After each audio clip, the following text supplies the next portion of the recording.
Hey everyone, welcome to another episode. I'm your host, Arshel Branch. And, first of all, let me just start by saying this.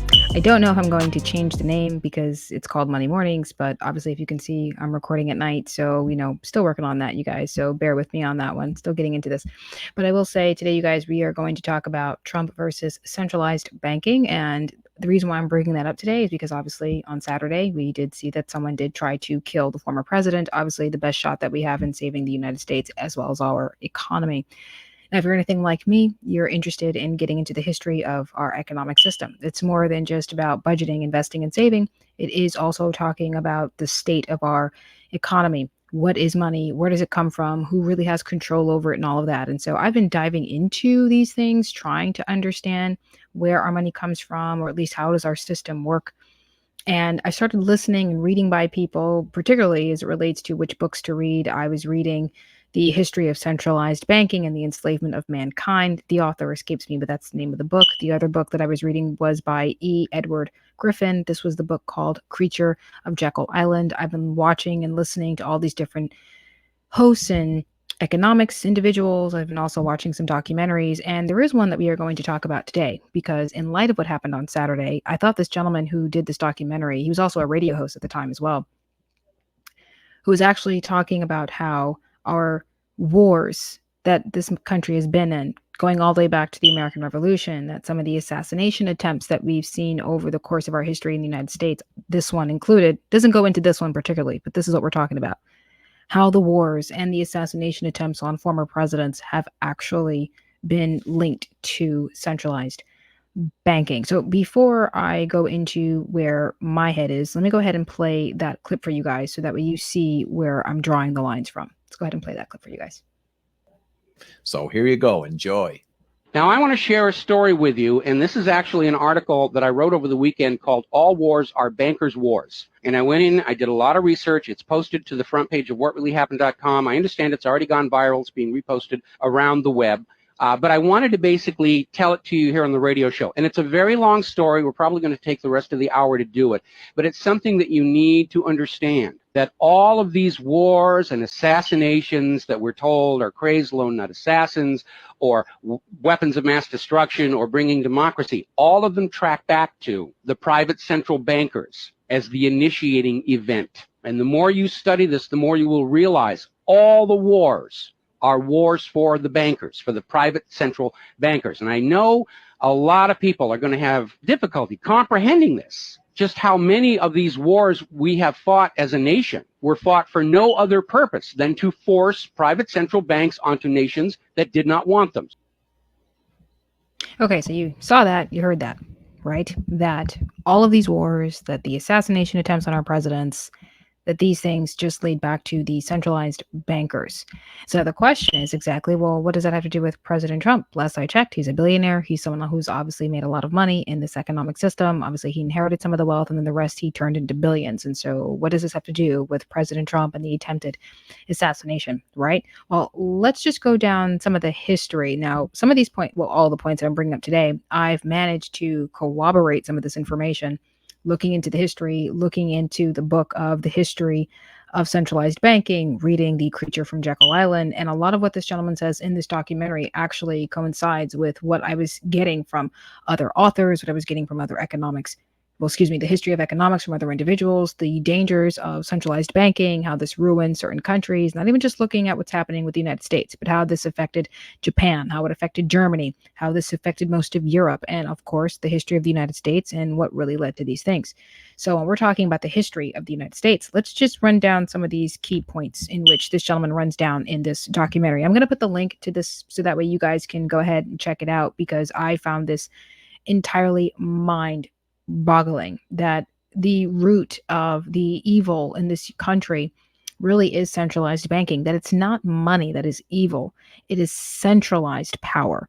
And that from the beginning, it seems that this is really what this was about for the British, what this was for the Rothschilds, and we'll get into some of those. So let me just run down some of this information for you guys. So we had Benjamin Franklin, who said in an article that he'd written, as well as in interviews during that time, when they announced the war against the British, that the key reason, one of, if not the key reason for why they went to war with the British, was because King George III tried to pass the Currency Act, which would have forced the colonies to use the money lent to them by the centralized British bank. So with a high interest rate to receive this money to utilize in their economies, they were completely against that. The colonies had already decided what money they were going to use, and they were doing very well. They didn't need centralized banks. They had just decided which different currencies they were going to use, whether it was going to be actual gold or if it was going to be other monies, other currencies specifically. They made those decisions and they were fine. There were taxes, obviously, and they paid those, and their businesses were growing, and this wasn't an issue.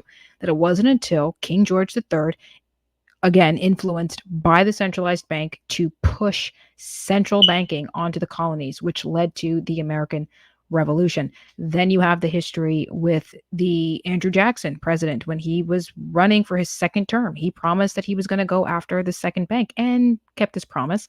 Someone tried to kill him for that. Prior to Andrew Jackson, 20 years of the first bank had lasted. And Mayor Rothschild had gone to the Congress. This was around year 1812, I believe. In the year 1812, they go back to Congress because Congress said they were not going to renew this contract with the centralized bank. And Mayor Rothschild had threatened the United States, if you do not renew this, you are going to deal with war.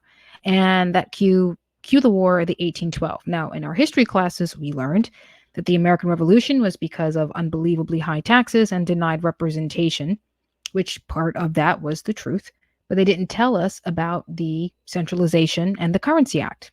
They also didn't tell us that the War of 1812 was specifically used as a means to force the United States into utilizing centralized banks. And this was just how the British were just going to take over the colonies all over again. They were going to take over the United States through the War of 1812, and that's what you learned in your history classes. Now, part of that was true, but again, the bottom line here was that they were trying to implement the centralized banks. Now, even though the United States won the war, the economy had been so crippled and bankrupt because of said war that they felt they had no other option and implemented the second bank. Cue Andrew Jackson. In his second term, he got rid of this bank, and someone tried to assassinate him. Now, they missed. Well, it's not that they missed. Their guns wouldn't fire. I personally believe that these weren't American-made. I feel like if they were American-made guns, he might have got a shot off, but who knows? That's my opinion. I don't know entirely. Someone can prove that these are either French, British, who knows, right? But we do know that the guns didn't fire. And when they asked the gunman, why did you try to kill him? The motive was quite clear, that this was about centralized banking, that Andrew Jackson understood that centralized banking was just pure evil, that the intent was to ruin economies and steal the wealth of not just the current generation, but of future generations, and that if allowed to continue, that they would ruin 50,000 families. Now, they try to put the guilt on Andrew Jackson, but he wasn't going for it, and he ruined them, and that was part of the problem. As history continues, you look at what happened with Abraham Lincoln. He was told that you can utilize the centralized bank at 30% interest to lend this money to your citizens. And he said, I'm not going to free the blacks just to enslave the whites. Now, take it however you want. Wrong, bad. He should have just freed blacks regardless. I'm not here to say right, wrong, or indifferent. Simply saying he refused to enslave the white man just to free the black man. Like, that's just what happened. And so he created his own money called the greenback. Now, here's the thing. I, again, went looking to make sure that this was actually what this was called. Like, is this guy just making stuff up? I just don't want to get out here and say that this is what happened and it didn't.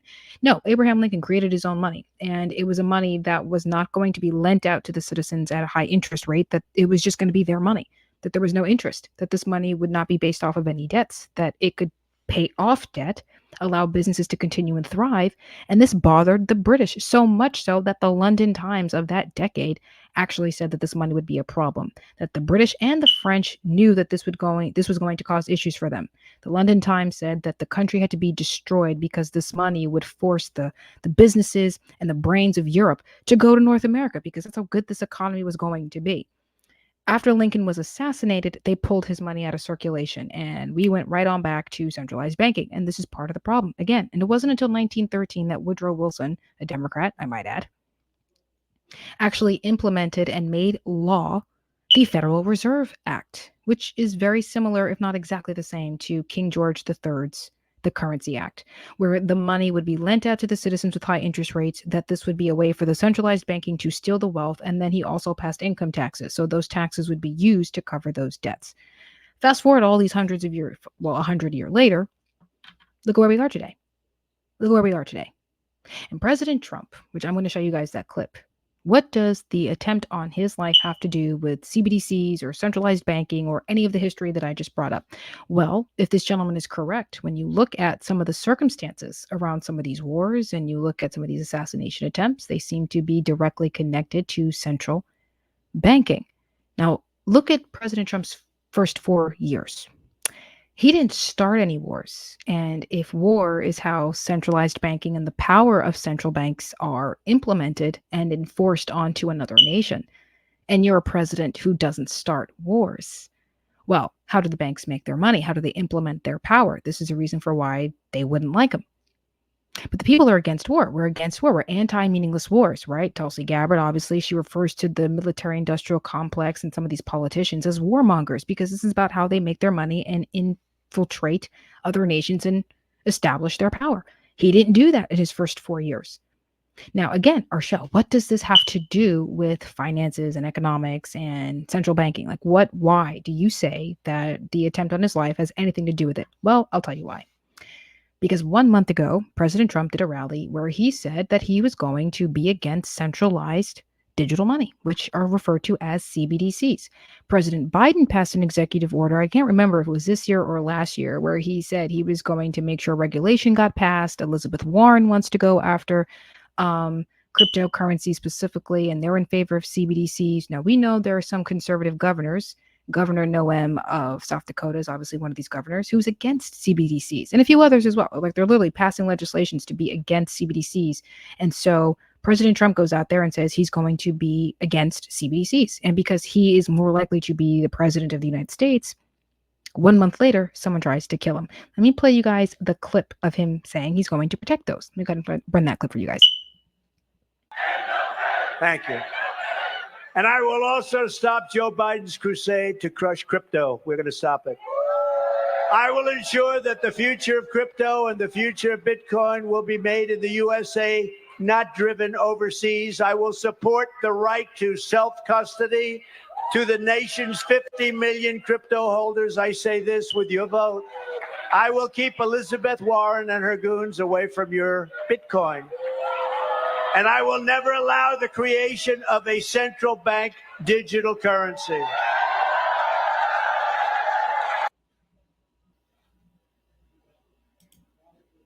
So you saw that, you heard that. He said that he's not going to stick with the Joe Biden ideas, that he's never going to allow the creation of a CBDC, a central bank digital currency, that he's going to stop Elizabeth Warren from ruining Bitcoin and other cryptocurrencies, and that he's going to protect the 50 million Americans who do engage with crypto. Now, first of all, for vote-wise, if you're a crypto lover who doesn't like Trump, well, Biden isn't doing anything to protect decentralization, which if you're a Democrat and liberal and you care about the choice of currency, then you're not going to vote for Biden. You would vote for Donald Trump. So for the sake of votes, this is a good idea to say that you're going to be a crypto advocate. When you look at his VP pick, JD Vance, who has also got a strong stance on protecting crypto assets, and he's a millennial. It really helps that he's a millennial and he's in favor of crypto assets. I mean, that's kind of an amazing thing. So this is definitely the crypto ticket. 1 month ago, he says he's going to stop one of the key points on the central banking's plot to force us out of a cashless society. To implement CBDCs would be the money of not just the United States, but potentially of other countries in which they have installed their power.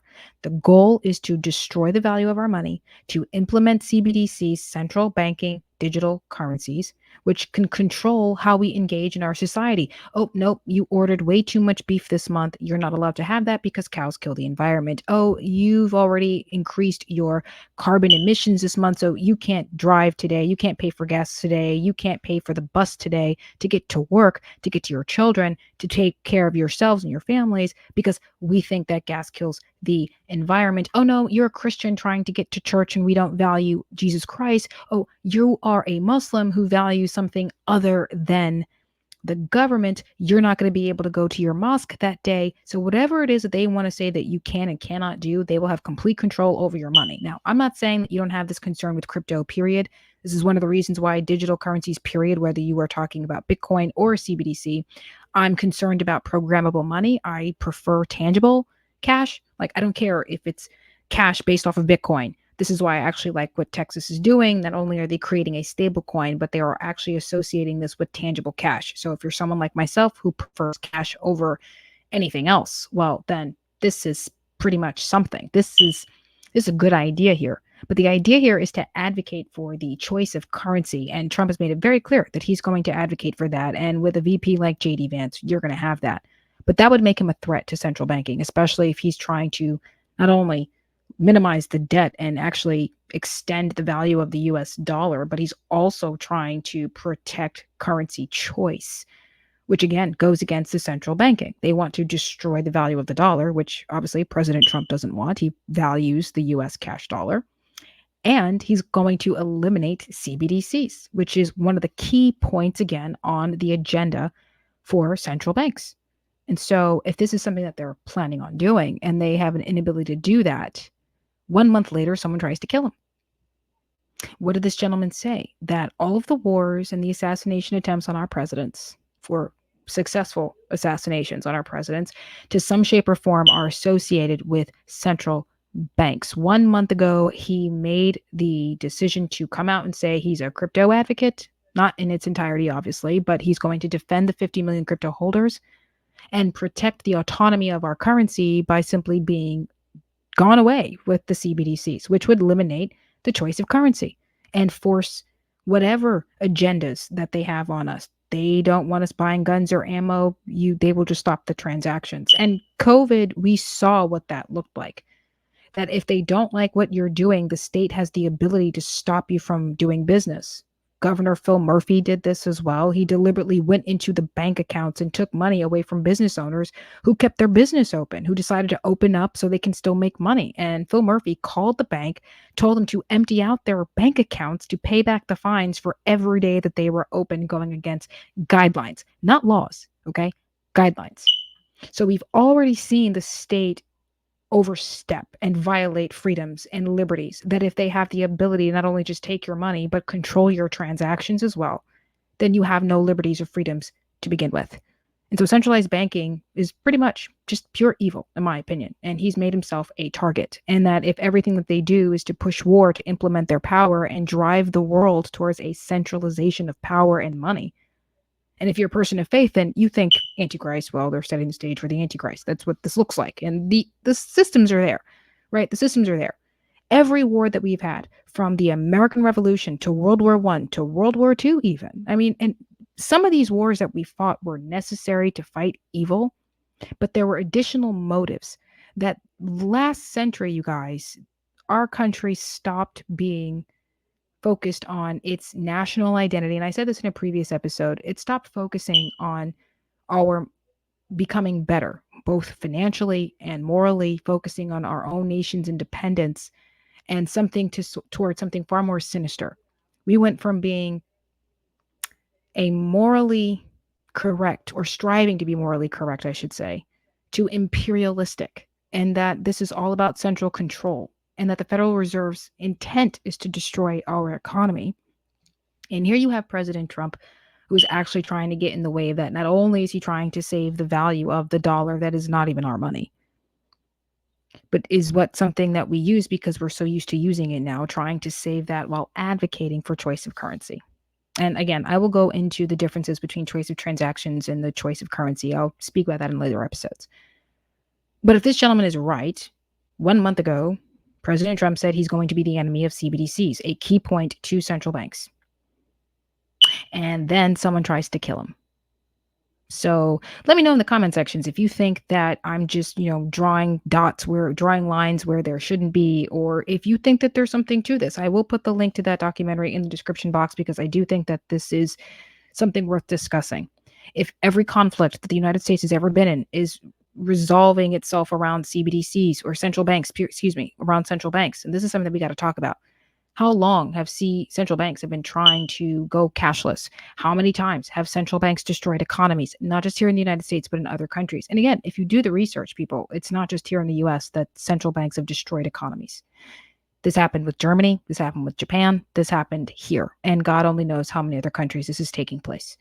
So I think that it's important that we look at the economic history as well as the geopolitical environment as to all of these things that we've done, from our country to the president's assassination. And again, let me know if you think I'm just drawing lines where there shouldn't be, or if you think there's something to this. Don't forget to like this video, share this video to help out with the algorithm. And, again, I'm not a crypto advocate, but I'm certainly not an advocate for the Federal Reserve. I'm for currency choice.